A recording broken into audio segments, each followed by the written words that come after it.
गली गली में शोर है, वक्त माफिया चोर है। समर्थन करो, समर्थन करो, समर्थन करो। सीएए का मुसलमानों की नागरिकता से कोई लेना देना नहीं था, उनको धरने में बैठा दिया। आज भी बेचारों के ऊपर एफआईआर है, आज भी कई लोग जेलों में और आज भी कई लोग जेल का मतलब कोर्ट का चक्कर काट रहे हैं। ओवैसी और मुस्लिम पर्सनल लॉ बोर्ड और ये तमाम लोग जो आंदोलन के लिए मुसलमानों को सड़कों में आने के लिए कह रहे ना, ये अपने बेटे को सबसे पहले बाहर लाएं, अपने भाई को सबसे पहले बाहर लाएं। दूसरी अब मुस्लिम औरतों को, खातूनों को ये सड़क पर बैठाना चाहते हैं, ओवैसी अपनी पत्नी को लाकर पहले सड़क पर बैठाए कि आओ धरना करो, प्रदर्शन करो। क्यों हमारे घर की माँ बहन बेटियां, क्यों आम मुसलमानों की माँ बहन बेटियां सड़क पे बाहर आएंगी? भाई क्यों तू ऐसा कर रहा है? अपने बेटियों को तुम लाओगे प्रदर्शन के लिए? नहीं लाओगे ना। नमस्कार, आप देख रहे हैं हेडलाइंस इंडिया। मेरा नाम है विनोद शर्मा। नरेंद्र मोदी प्रधानमंत्री जी का धन्यवाद करते हुए मुस्लिम समाज के लोग मेरे साथ और सीधा बातचीत करेंगे कि आखिर किस बात का धन्यवाद किया जा रहा है, जबकि प्रधानमंत्री मोदी और बीजेपी पर यह आरोप लगाया जा रहा है कि साहब बीजेपी लगातार मुस्लिमों को परेशान करने का काम कर रही है। पहले 3 तलाक, अब उसके बाद कहीं ना कहीं ये वक्फ बिल जो है इसको लेकर भी कहीं ना कहीं चर्चाएं जोरों पर है। फैज साहब, आपने तो लिखा है धन्यवाद मोदी जी, लेकिन कुछ लोग तो बड़ी पुरजोर से इसका विरोध कर रहे हैं मोदी जी का कि साहब देखिए अब वक्फ में भी छेड़छाड़ शुरू कर दी। बिस्मिल्लाहिर्रहमानिर्रहीम, रब्बि इश्रह ली सदरी व यस्सिर ली अमरी वहलुल उक़दतन मिन लिसानी यफ़क़हू क़ौली।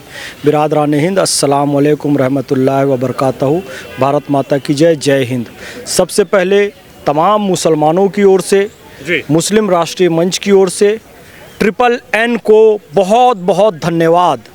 नरेंद्र, नीतीश, नायडू, तीनों सम्माननीय जनों को तमाम मुस्लिम समाज की ओर से हम बहुत बहुत धन्यवाद देते हैं। हम चिराग पासवान जी को बहुत बहुत धन्यवाद देते हैं और तमाम जो पार्टियां हैं जिन्होंने सपोर्ट किया कि आज मुसलमानों के हक़ में आपने काम किया। और उनके समर्थन में देखिए हम यहाँ पर जंतर मंतर पे जुटे हुए हैं और मोदी जी को धन्यवाद देते हुए, क्योंकि अब तक मुसलमानों को जो हक़ मिलना चाहिए था वो नहीं मिला था, अब मिलेगा। कह रहे वक्फ में छेड़छाड़, जी वक्फ में कोई छेड़छाड़ नहीं होगी। अमित शाह जी ने स्पष्ट कर दिया है, वक्फ मुस्लिम होगा, कोई गैर मुस्लिम नहीं। वाकिफ़ में कोई गैर मुस्लिम नहीं होगा, मुतवल्ली में कोई गैर मुस्लिम नहीं होगा, वक्फ में कोई गैर मुस्लिम नहीं होगा, कलमा, नमाज, रोज़ा, हज और ज़कात में कोई भी गैर मुस्लिम नहीं होगा। विशुद्ध धार्मिक चीज़ें हैं, जो कलमा पड़ेगा ला इलाहा इल्लल्लाह मुहम्मदुर रसूलुल्लाह वही होगा। लेकिन वक्फ बोर्ड, वक्फ काउंसिल, ये सारी चीज़ें मैनेजमेंट और एडमिनिस्ट्रेशन के लिए है। जैसे कि मस्जिद में नमाज इमाम पढ़ाएगा मुसलमान, लेकिन अब बिजली सप्लाई का ऑफिसर है जी राम प्रसाद तिवारी जी, तो बिजली लेने मना थोड़ी करेंगे जी, वो तो लेंगे ना। तो ये सब मैनेजमेंट की चीज़ें अलग है, वक्फ काउंसिल, वक्फ बोर्ड अलग है। कोई इस्लाम के साथ छेड़छाड़ नहीं की गई है। कुछ चंद लोगों के हाथ में जो वक्फ की ज़मीनें थी या पावर था जी, अब वो आम मुसलमानों तक आ जाएगा। 25 के हाथ में नहीं, अब 25 करोड़ मुसलमानों के हाथ में आएगा। तो जिन लोगों के हाथ में था वो चिढ़ रहे हैं, उनकी ज़मीनें खिसक रही है। वक्फ की ज़मीन नहीं खिसक रही है, जो वक्फ के नाम पर जो लोग बदमाशियां करते थे, दलाली करते थे, उन लोगों की ज़मीन खिसक रही है।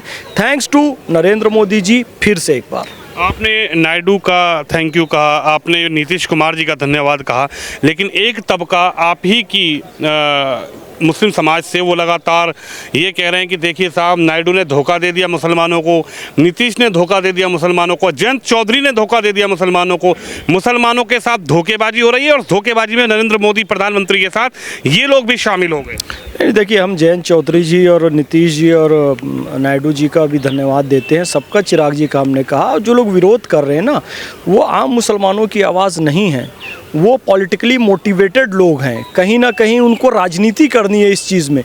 देखिए, हमारे नबी के पास जो पहला शब्द आया था वो था इकरा, इकरा बिस्मी रब्बिकल लज़ी खलक़, यानी कि पढ़ो। सच्चर कमेटी की रिपोर्ट कहती है कि मुसलमान शिक्षा में सबसे पीछे हैं। तो मुसलमानों को बहकाना, वर्गलाना भी आसान है, शिक्षा में पीछे हैं। तो ये जो पॉलिटिकल पार्टी है ना, AIMIM, मुस्लिम पर्सनल लॉ बोर्ड, ये गरीब मुसलमानों को वर्गला रहे हैं, बहका रहे हैं। CAA का मुसलमानों की नागरिकता से कोई लेना देना नहीं था, उनको धरने में बैठा दिया। आज भी बेचारों के ऊपर FIR है, आज भी कई लोग जेलों में और आज भी कई लोग जेल का मतलब कोर्ट का चक्कर काट रहे हैं। अब फिर ये ओवैसी और मुस्लिम पर्सनल लॉ बोर्ड और ये तमाम लोग जो आंदोलन के लिए मुसलमानों को सड़कों में आने के लिए कह रहे हैं ना, ये अपने बेटे को सबसे पहले बाहर लाएं, अपने भाई को सबसे पहले बाहर लाएं। दूसरी अब मुस्लिम औरतों को, खातूनों को ये सड़क पर बैठाना चाहते हैं, वैसी अपनी पत्नी को लाकर पहले सड़क पर बैठाए कि आओ धरना करो, प्रदर्शन करो। क्यों हमारे घर की माँ बहन बेटियां, क्यों आम मुसलमानों की माँ बहन बेटियां सड़क पे बाहर आएंगी? भाई क्यों तू ऐसा कर रहा है? अपने बेटियों को तुम लाओगे प्रदर्शन के लिए? नहीं लाओगे ना। फिर से मुसलमान आम बेचारा गरीब, बेचारा मासूम, जिसे पता भी नहीं है वो क्यों बाहर आया है, उस पर FIR होगी, उस पर तोड़फोड़ का मुकदमा दर्ज होगा, वो कोर्ट में जाएगा, वो जेल में जाएगा। तो भाई अपने लोगों को तुम बाहर लाओ, अपने घर के लोगों को, आम मुसलमानों को मत। लगातार तो कहा जा रहा है कि CA जैसे CA में हुआ था शाहीन बाग, ऐसे ही शाहीन बाग अगर वक्त पर ज़्यादा अगर सरकार नहीं मानी, नहीं बिल वापस लिया, तो वक्फ पर भी शाहीन बाग जैसी तस्वीर देखने को। अब ये शाहीन बाग वाली इनकी पॉलिटिक्स नहीं चलेगी। मुसलमान जाग चुका है, मुसलमान बेदार हो चुका है और ये लोगों के भड़काने में बहकाने में नहीं आएगा। इनकी असली राजनीति खुल चुकी है, इनकी खुद की ज़मीनें आप तफ्तीश कीजिए। अभी हमारे डॉक्टर सलीम राज हैं, छत्तीसगढ़ वक्फ बोर्ड के चेयरमैन बने, पिछली सरकार का घोटाला निकाला, 500 करोड़ रुपए का घोटाला अभी निकल कर आया है।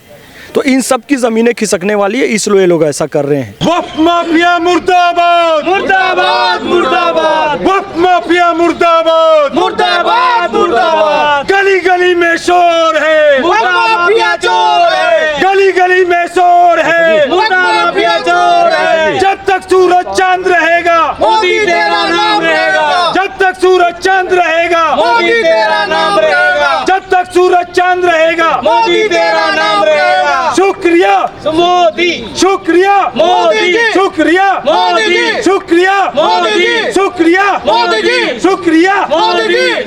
पसमानदा समाज को इंसाफ दो, पसमानदा समाज को इंसाफ दो, पसमानदा समाज को इंसाफ दो, पसमानदा समाज को इंसाफ दो, पसमानदा समाज को इंसाफ दो।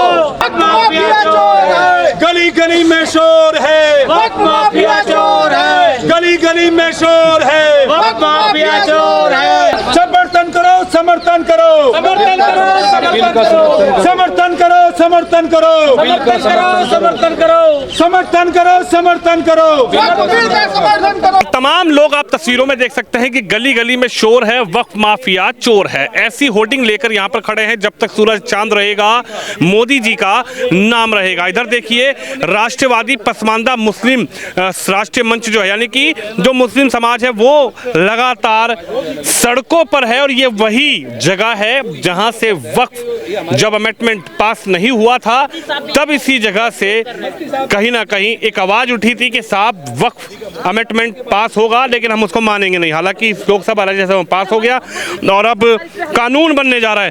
क्या कहेंगे आप? तो पक्ष में खड़े हैं, कुछ लोग तो यहाँ आके यूं कह रहे थे जी हम तो मानेंगे ही नहीं इसको, मोदी जी। या उनके पास दुनिया भर की वक्फ की जमीन है, वे क्यों मानेंगे भाई? वे क्यों मानेंगे? जिनके पास वक्फ की जमीन दबा रखी है जिन लोगों ने, वे क्यों मानेंगे? वे तो नहीं मानेंगे। वो इनके हाथ से जमीन खिसकती नजर आ रही है, उनके पैरों नीचे से जमीन निकल रही है, तो वे क्यों मानेंगे इस कानून को? हर 70-75 साल में कोई मेडिकल कॉलेज बनवाया हो वक्फ बोर्ड ने, कोई स्कूल बनवाया हो, कोई कॉलेज बनवाया हो, कोई जो है क्वार्टर गरीब आदमियों के लिए क्वार्टर बनवाए हो, रहने के लिए जगह दी हो। जो गरीब था आज से 75 साल पहले भी ऐसे ही था और आज भी ऐसे ही है। अब मोदी जी कानून लेकर आए हैं। अब देखो इस जमीन पर कहीं इंजीनियरिंग कॉलेज बनेंगे, कहीं मेडिकल कॉलेज बनेंगे, कहीं दुनिया भर का इसमें जो है जनता की भलाई के लिए, आवाम के लिए जो है ये जो है वो कुछ ना कुछ इस जमीन का इस्तेमाल करेंगे ये हैं। आप भैया जिनके हाथ से जो वो पैसे जब जाएंगे ना, तो यूँ कहते हैं वो छिन गया, वो फिर यूँ कहते हैं छिना नहीं, वो कहते हैं हमारा छीन लिया। छीना नहीं है, छिन गया। अब इनके हाथों से जमीन छिनती नजर आ रही है, इसलिए वे तो न्यू कह रहे हैं, न्यू कह मोदी सब कुछ छीन लेगा, मस्जिदें बंद हो जाएंगी, मदरसे में ताला लग जाएगा। ये मोदी जी काला कानून लाए हैं, काला कानून। ये ऐसा कुछ भी नहीं है। ना मोदी जो है जमीन, ना हमारे कब्रिस्तान खोसेगा, ना हमारी जो है मस्जिदें खोसेगा, वो कुछ भी नहीं करने का। अब से पहले 14 साल 10 साल हो लिया, 15 साल हो लिया, अब उसे खोसना होता पहले खोस लेता, कौन रोक रहा था उसे? भाई देश का प्रधानमंत्री है, 150 करोड़ आदमियों का प्रधानमंत्री है, वो चाहता जो कुछ भी कर सकता था। वो तो रोक रखा था ना, जमीयत उलेमा हिंद ने रोक रखा था, all India Muslim personal law ने, मदनी साहब ने रोक रखा था, कुछ सरकार ओवैसी साहब ने रोक रखा। आज आप रोक लेने, बिल क्यों नहीं रोका? ये बिल बन गया, अब देख लो, अब होगा खेल। हाँ, अब देख लो क्यों नहीं रोका? जब ओबीसी ने इतना साहब रोक रखा था, तो ये बिल क्यों नहीं रोका ओबीसी साहब ने? ये बिल रोकते तो सही। अरे तो गए ना सुप्रीम कोर्ट में ओवैसी तुम्हारी लड़ाई लड़ने के लिए। अरे हमारी ना अपनी लड़ाई लड़ने गए, वो उन्हीं के पास है कि दुनिया भर की संपत्ति संपत्ति हमारे पास ना है कुछ भी। वो तो ये तो अब मिलेगा हमें, तो अब यू बिल आया है, अब कुछ ना कुछ हमारे बच्चों के लिए स्कूल बनेंगे, कॉलेज बनेंगे, कुछ ना कुछ तो इस जमीन का इस्तेमाल करेंगे। अब ये तो दाब के बैठ गए थे, इन्होंने इस्तेमाल नहीं करा इस चीज़ का, तो अब जो है कुछ ना कुछ जब मोदी जी कानून लेकर आए हैं, इस ज़मीन का हिसाब किताब मांगा जाएगा।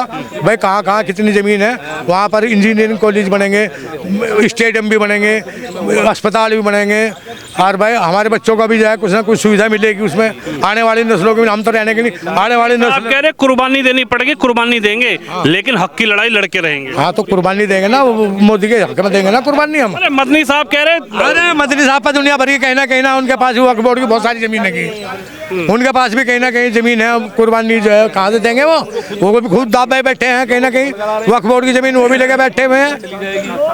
उधर ओबीसी हैदराबाद दाब रखा पूरा वक्फ के नाम पे, जितने भी बड़े बड़े नेता सब यही दावे बैठे हैं वक्फ के नाम पे, जमीन दाब के बैठ गए।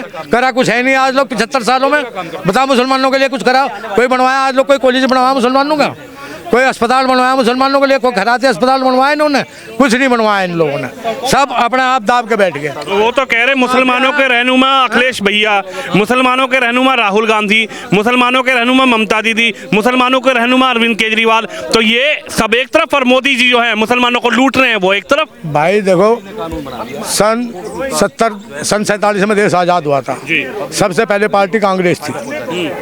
उस टाइम पे हमारी भागीदारी 30-35% की थी हमारी भागीदारी, और 60 साल के अंदर हमारी भागीदारी जो है 1% रह गई है सरकार में। सरकार में हमारी 1% भागीदारी रह रही है, सभी इन्हीं लोगों ने ख़त्म कर दिया है, कांग्रेस ने ही ख़त्म करा है। कोई आरक्षण दिया हो, कोई हमारे लिए कोई स्पेशल कोई स्कीम, तो नो कह थारा तो रहनुमाई कांग्रेस पार्टी थी, उसके बाद केजरीवाल बने।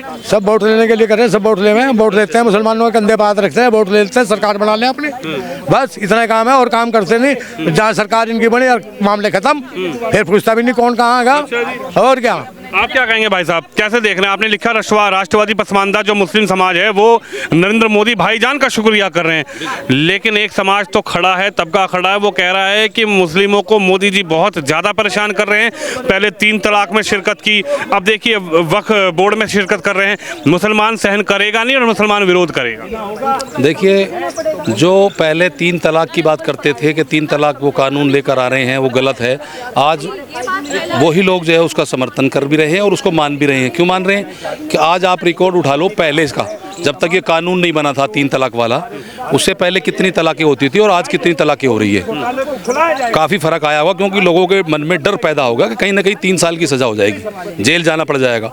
और ये बात भी ठीक है, क्योंकि एक बेटी है किसी की और उसको आप जो है 3 बार कह दोगे तलाक तलाक तलाक, वो तो कहीं की भी नहीं रही।